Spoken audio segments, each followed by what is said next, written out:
Welcome to Impact Wrestling. We have about 2 weeks before Slammiversary happens. And the question is right now, is this going to be a good build going into Slammiversary? I will give you my thoughts at the end of this, but you may not like it. But I am going to be honest to you, but let's see what you think about my review of this Impact Wrestling. Mia Yim versus Sienna Evans. Now, we had Deonna Purrazzo on commentary due to the fact that Matthew Runwall was going to have a match against Swann. Now, I'll talk about that in a few minutes because that one is like, what? Why? But I have my thoughts on it. We also had Tasha Steelz at ringside to be there for Sienna Evans. Now, was this a good match between the two? Well, it kind of depends. I'm not saying that Mia Yim had a problem with Sienna Evans, but the chemistry wasn't really there. Now, mind you, even though chemistry between the two was not really that good, I will say Sienna Evans did do okay during maybe 3 different points in the match. Maybe in the very beginning, it wasn't that bad. A little past after the middle of the match, when she had one good slam, and the very ending of the match, when she had the job. Now, mind you, the jobbing wasn't exactly great, but when she did job, she jobbed at least okay. So I will give her that. And I still do believe, and I know she's probably been in the business more than a few years, I do believe she needs a little more work on her ring work. She needs better ring work. She needs to go back to the drawing board and retool her ring work because I strongly believe that she needs it. Honestly, she's not at the point of a Nia Jax. But it is obvious she's never going to be like Awesome Kong. No, she is just not going to be there. She's not going to be like a Havoc. Now, you can say Havoc has her moments of being really great or really crappy, but you got more better spots from a Havoc than you would crappy ones. So she really needs work. Personally, I don't hate the woman. I do believe she has good potential if she just works more on her ring work. Her character, basically, she's always going to be muscle. Until she's like a Morrissey, and I will get in Morrissey in a minute, until she's more like a Morrissey where they actually believe in her enough to actually let her have a run on her own. I'm just saying.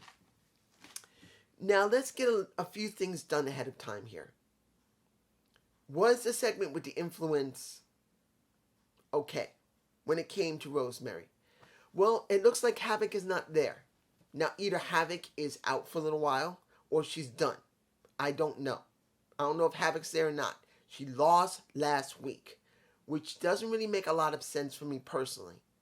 I just did not agree with Marsha Slamovich, and I will get to her and Alicia Edwards in BTI. We'll get to that in a minute. But I'm saying this right now. When it comes to this situation, I just didn't understand why would you job Havoc there on a regular Impact instead of making it special on Slammiversary for Marsha Slamovich to be seen on Slammiversary. I'm just saying, you want to do something with this woman like Marsha Slamovich to get her over, why must it be there? It's like they don't have confidence in her. So we do not know who Rosemary is going to work with. Either it's going to possibly be Taya Valkyrie or someone entirely different. I don't know who. You guys tell me what you think. But I do not want to know who it actually is. Tell me what you think it could be, but don't tell me who it is. I'm just saying. Also, Marsha Slamovich, and when you see this situation where Marsha Slamovich comes on BTI, faces Alicia Edwards, who just beat somebody. I didn't get a chance to really see BTI, so I don't know who she beat. Suppose she beat somebody, Marsha gives her an envelope, smiling. Marsha Slamovich is supposed to be a Goldberg type of character, like some of the people who have been on my channel and said, this person's a Goldberg. Watch them. She's not Goldberg. Goldberg would not smile. Goldberg would just go in and destroy you. Now, mind you, there have been a few moments where Goldberg has smiled, but not when he's about to face somebody and hand them an envelope. Why would you have Marsha Slamovich hand an envelope to Alicia Edwards, then Alicia has an interview, And it's Gazelle Shaw who explains to her, basically, you're dead. What is that? Is that booking for a dominant woman like Marsha Semovich? What the fuck did I tell you guys? Marsha Semovich doesn't need to do something like that. She will come at you and let you have it. That's how they booked her when she first came into Impact. She doesn't need to act silly like that. I don't buy that this means something. This feels like they're trying to do something and they're like their hands are tied. I don't know. You guys tell me below. Now, the Good Brothers. I want to get this done. The Good Brothers facing against them boys of the Briscoes in their top 10 moments they had. And the first couple were all right. And then it's always killing the Briscoes. Always been in... Seeing they were saying that the Briscoes getting pinned by them was the only thing they could think about. I'm going like, okay, the Briscoes are coming out. When is it going to come out? Between 5 and 3? And I can't remember when they finally came in. I think it was, what? On 2 or 1? No, 2. They came on 2. And simply put, them boys come out making it very clear you don't know what we've been doing. We always grinding on the farm. So you don't know what we do. And I got to say this to one of my, well, I don't even know if this person is a subscriber, whether they are or not. This guy or girl, I believe it might be a girl or it could be a guy, but this individual was so adamant about me not wanting to say that Josh Alexander was getting basically buried by the Briscoes because the match last week I didn't say where they didn't want to tag him in or want to be tagged and switched. Dude, as I said in my comment, the Briscoes will bury whoever the fuck they want. This isn't just about you hating Josh Alexander like anyone else who doesn't like Josh. I asked you clearly, if you don't like Josh, what can you make him better on? What is the thing he needs to do to make him better? And guess what, bitch? What did you do? You said there's nothing that could be done. Really? You couldn't sit down and take a piece of paper or even work on your tablet. If you're using an Apple tablet, you can use the Apple Pen and write on your screen of your MacBook Air. Well, not MacBook Air. They don't really have a touchscreen on that. But your pad, and pretty much think, maybe he could change his style of wrestling. He could have a manager. He could change his ring attire. You couldn't fucking say a damn thing about what could make him better. And you tell me, and I'm saying simply, you just hate this man and you want to keep telling me this due to the fact that no one else is going to listen to you. And you were silly enough to me, a very small podcaster, to say, really, why would I even talk to someone like you that has only 50 views on your damn video? Guess what? That's why you do it. That's why you come to me. Because no one else who has hundreds or thousands of subscribers are probably talking to you. And you think because I'm a very small YouTuber, I'm going to talk to you. Well, guess what? This is the last time I'm going to talk to you. And guess what else? If you start calling the guy numbnuts, guess what? You're going to look stupid. I bet you beyond stink someone's been deleting your messages because I've seen your messages, your comments, and guess what? Someone's been deleting them. Thank you, whoever it is. Because whoever you are, deleting his messages because he sucks. Thank you. Thank you. But this is what you get. You're getting told off because you think you're so slick. Now, the beatdown afterward and subsequently now, we're going to have the match. We're going to have the match, the Slammiversary, them boys versus the Good Brothers. This is where it's kind of sad. You know why? Because when you look at the roster for the tag teams, yes, they got teams there, but they don't feel substantial. because we really don't have enough tag teams, and what tag teams we have are mostly probably seen on BTI. I could be wrong. You guys tell me below. Now, let's go to this match right now because it'll make very good sense why I'm saying this about the tag teams. OGK of Honor No More versus the Heath and Rhino, where basically it was an okay match. They got beat, and Heath could not save his partner because now, after the match is over, Rhino gets a chair shot to the knee with a chair wrapped around it, and supposedly he is out. Even though the Motor City Machine Guns came out along with Kaz, there goes Kaz, and looks like he's going to beat, well, I said there was a good chance that Kaz will be at Slammiversary. Looks like he might be. Because at Slammiversary, they're supposed to have a 10-man tag, if I'm right.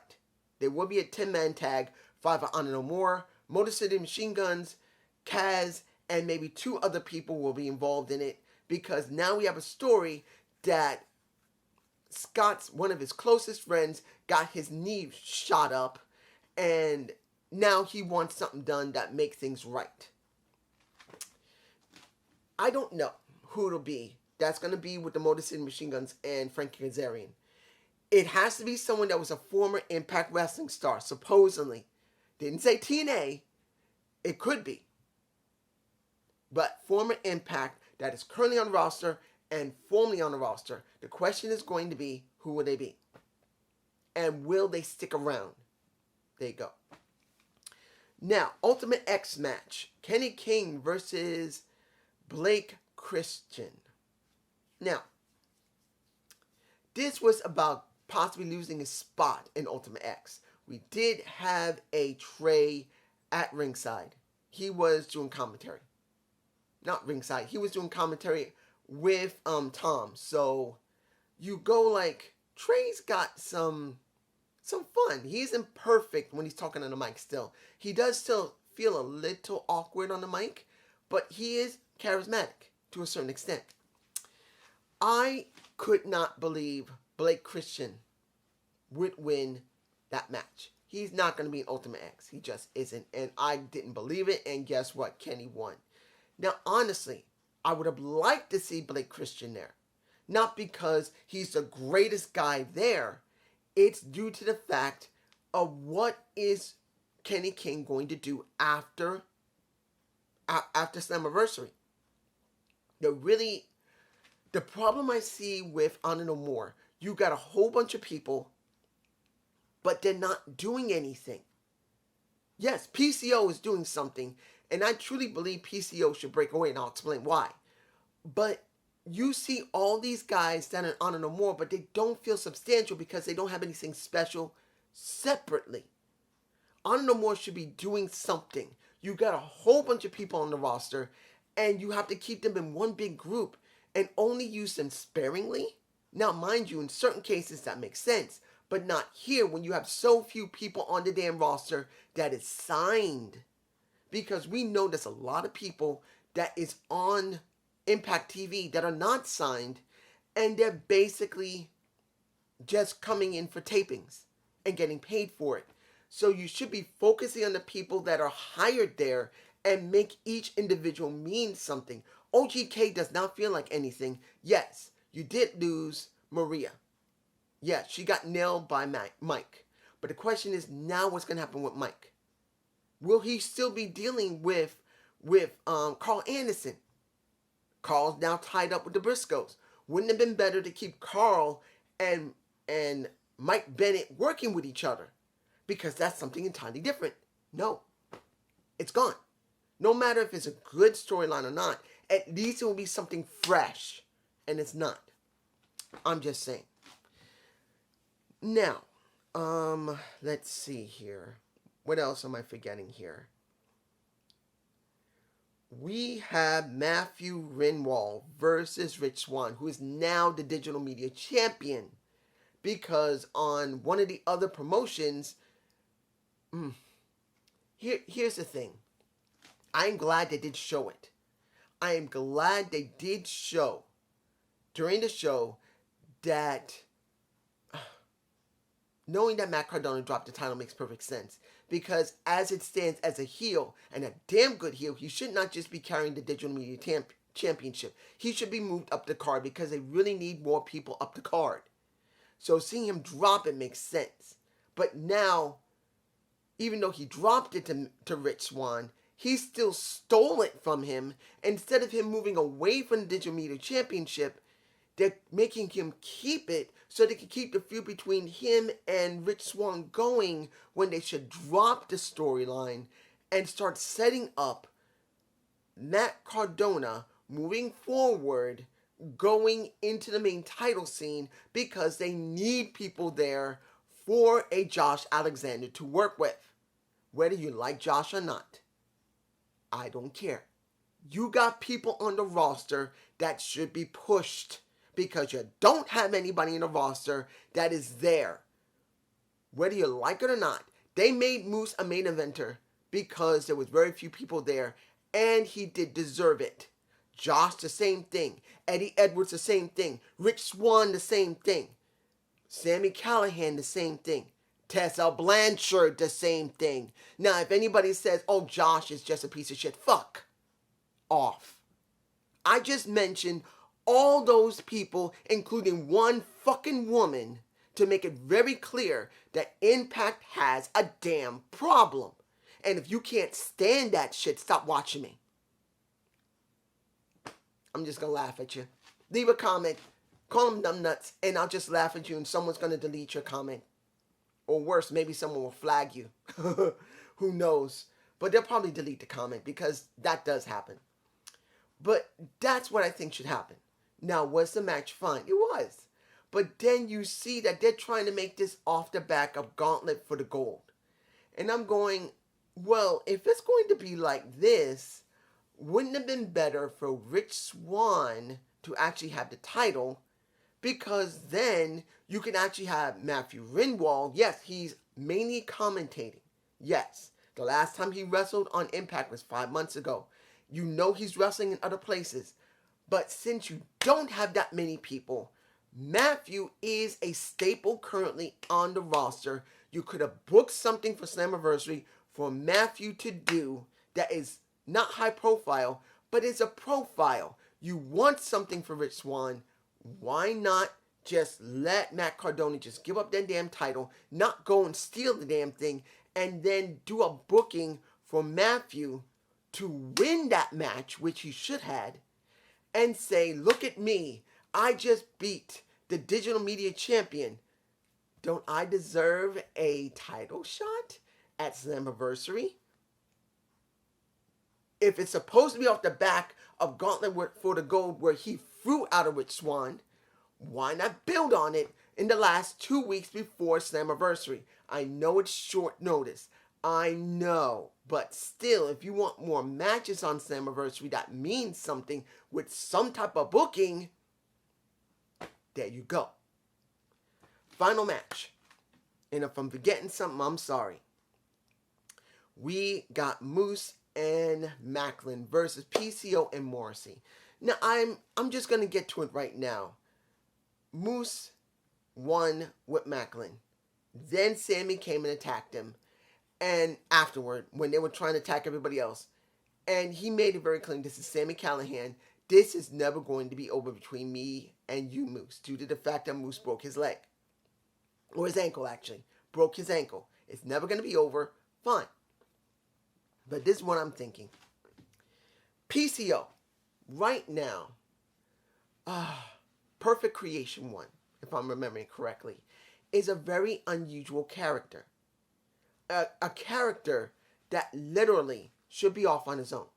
Or better yet, place him somewhere where he would make the most sense. Ergo, DK. I truly believe that if you want to do something different, take PCO away from Honor No More. Let him work with Morrissey for a little while. Because I really do believe if he tags with Morrissey, Morrissey will learn something. Because PCO's been in business for a very long time, I would like to see him work with Morrissey because I want to see Morrissey change a little bit. Because Morrissey's not bad right now as a face. But I really believe with PCO working in his corner, It could be helpful, really helpful for him. And then move him away from it, and then slowly but surely move him into Decay and take the place of Abyss. Why not? If Joseph Park ever came back, which he won't, because I believe he's still working WWE, why not replace him with somebody that is just as prominent? Place him in the position of an Abyss. Let him do the Monsters Ball match and any of the matches that Abyss would do. Let it make it his own. Yes, that's kind of biting off of Abyss's legacy. But at this point, everyone's going to know that PCO can't ever take the place of Abyss. And I wouldn't want him to. But at this point, why not do something different? Let this go with a character that's very similar to Abyss and take some of the best aspects of what made Abyss what he was and stick it on the PCO, and then let PCO's own work, charisma, and his own personality add on top of it. That's what I think should be done. Because as I see PCO, the French Frankenstein, that man's older than I am, or at least as old as me. He's jacked, man. And he can do moves that most people would be crazy to do. I truly believe that he could take that position and honestly could make something out of it. Make PCO something. That's what I think that's what I'm going to put in the title. That's what I think should be. And I hope you enjoyed the Zane. If you please give me a comment below. I've exercised my demon. I don't know how everybody's going to feel about this video. And I did not put any images in it. I'm not putting any intros. Actually, I'm going to be working on a new intro when I get a chance, because I've not been myself, guys.